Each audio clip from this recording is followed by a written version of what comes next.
The Lenovo Yoga Pro 9i for 2024 is a total beast of a laptop, and this thing packs in some pretty serious power. If you are into multitasking, gaming, or even some AI-heavy workloads, you might want to hear about this machine, so stay tuned. First off, we have the price for this bad boy. The Yoga Pro 9i is in this premium range around $2,000, but the price is going to vary depending on the spec and the merchant. The build that I am reviewing here, and I will put the stats on the screen, the specs, is around $1,700. So it's definitely on the higher end. It does come in this Luna gray color, which I love, which looks super sleek. It's also a very nice aluminum build. This one feels kind of cold to the touch when you're first using it, but there is a little bit of heat dissipation around the top of the keyboard. The box does include your 170-watt charger. It's kind of a slim charger. It looks pretty good. And the laptop itself. Now, the laptop has a very super sturdy feel. It's metal with an anodized, sandblasted finish, which does make it feel like you've got something solid and premium in your hands. And it's just a little bit over 4 pounds. It's around 4.8 pounds without the charger, or 5.8 pounds with the charger.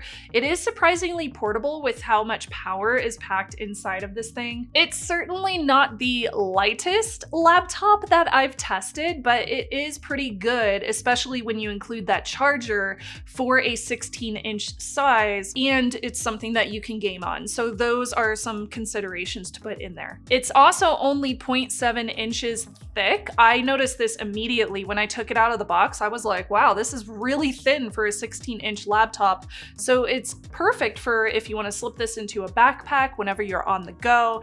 It's quite portable in that way. Now, in terms of ports, we have plenty. I'm always looking for the ports. On the left side, we have two USB-C. Those are 3.2 Gen 2 ports, plus a USB-C Thunderbolt 4. There's HDMI 2.1. There's also a headphone jack as well as power.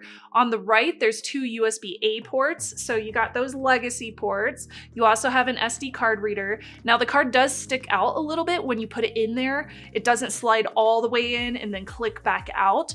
So keep that in mind. Make sure that you're not like running into that SD card whenever you're using this laptop. Lenovo also has the e-shutter switch for the 5-megapixel webcam on the side as well. It took me a moment to find the power button. It's on the side. Just FYI. Now the curved sides do add a little bit of uniqueness to this laptop. It's kind of nice. And the lid has a slight lip, which does make it very easy to open and close. The lid does lay completely flat, and it does have a slight wobble and a flex to it whenever you do position it to whatever angle you want it at. So keep that in mind. If you are finding this video helpful, I would love it if you would subscribe down below. Subscribing is such a simple way of showing me which videos that you really like on this channel, and it tells me if I should do more laptop reviews in the future. Also, big shout out to Charles and Franklin over on my Patreon. Hello, Charles and Franklin. You can join them and support my channel by going over to patreon.com/Shannon Morse. That will get you perks like early access to videos like this one, as well as my private Discord, which I'm always lurking in. If you tag me, I'll definitely reply in the Discord to say hello. Hello, everybody. As usual, the videos on my channel are free to watch, and I thank my YouTube members and my patrons for making that possible. Now, tossing it back over to this Yoga laptop. The keyboard is backlit. It includes a full number pad on the side. I love that this is a full-size keyboard with the numpad, as that is something that I use all the time. I used to work at a bank. I know not everybody cares about a numpad, but I really like having it there. The huge glass touchpad is very responsive. It's very smooth. It's big. It's very big. The keyboard also has a narrow 1.5mm travel, but it also has a really good tactile responsiveness. There is a slight flex to the keyboard in the middle. The backlit can be dimmed or brightened, so it's not an issue there, but it is not full RGB, nor is it per key. So there is no fancy gaming laptop colors or customization with this one. Now, I do want to talk about this absolutely gorgeous display. The Yoga Pro 9i comes with a 16-inch 3.2K IPS touchscreen.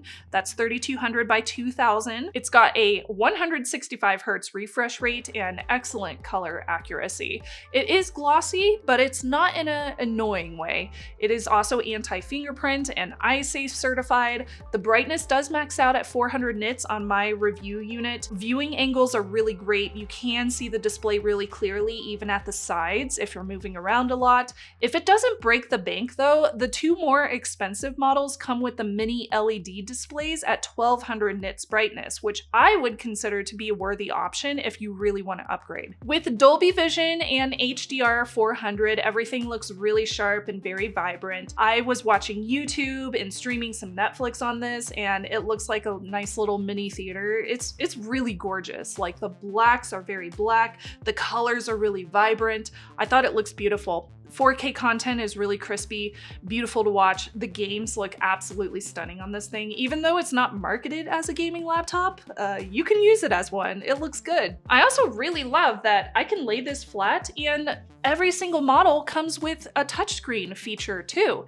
It's responsive, and that high refresh rate really gives you a smooth experience. So quite happy with this display. It looks gorgeous. Now I want to turn it over and look at the internals. Now, this is not a gaming laptop, so you're not going to see a lot of upgradable features here, but there's a few things that I wanted to point out. This machine is rocking the Intel Ultra 9 185H processor. It's got 16 cores and a turbo speed of 5.1 gigahertz. You pair that with 32 gigs of included LPDDR5X RAM. It pretty much just eats up everything that you throw at it. It's no sweat whatsoever. You can multitask, no issue. I can game on this thing smoothly, even on battery. The RAM is not upgradable. That's the thing that I mentioned. And it is soldered onto the motherboard. I wish it wasn't, but again, this isn't a gaming laptop, so that's not something that they're necessarily pushing. Now for gaming, it's got the NVIDIA GeForce RTX 4050 with 6 gigs of GDDR6 VRAM.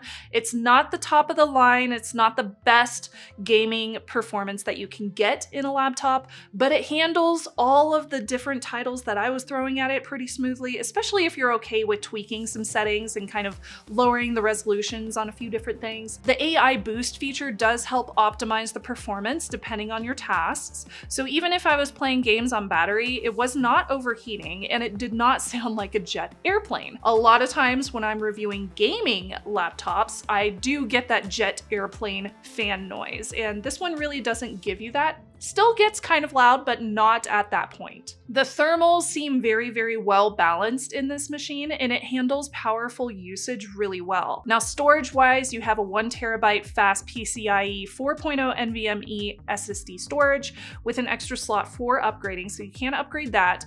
Future-proofing is wonderful to me. And there's also Wi-Fi 6E, which is very fast, it's very reliable. I did some speed tests here to test it, and it definitely took advantage of my speeds here. It did not take long at all to download some of my video games. Like Horizon Zero Dawn is my game of choice that I like to test on laptops that I bring in for review. I am running Wi-Fi off of fiber to the door connection, so my Wi-Fi 7 access point just set up and it's amazing. I am testing this on a very upgraded spec, so I was very happy with the performance when it came to Wi-Fi. There is no wired Ethernet port, but you do have Bluetooth 5.3, which is also included. Making mention to the speakers, they are really solid. There's a lot of them.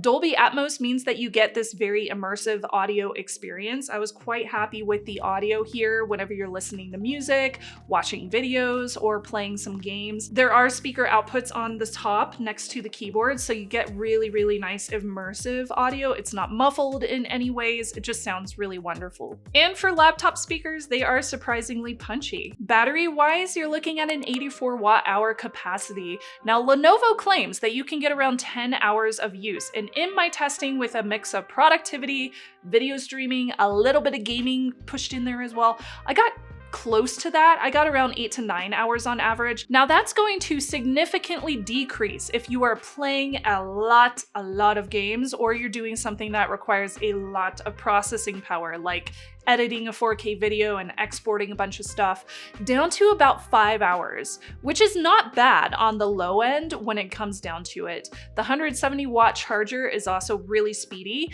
and that will get you back to full power in about an hour and a half. So that's really fast. So should you buy it? Well, if you are looking for a high performance laptop that can handle gaming, productivity, AI workloads. The Yoga Pro 9i is a fantastic choice in my opinion. The 165Hz display is gorgeous. It's powerful with that Intel Ultra 9 processor. The RTX 4050 GPU makes it very, very good for multitasking and gaming. It's not the super high end when it comes to gaming, but this is great for something that's multitask proficient. Plus, the design is very sleek and professional, enough to use in any setting. So if you're in meetings and you don't necessarily want to bring in a gaming laptop or have that kind of aesthetic, then this would be very nice for that. So what do you think? Drop your thoughts down in the comments. Let me know if you have any other questions about the Yoga Pro 9i before I send it back over to Lenovo. I wish I could keep this thing. It's so nice.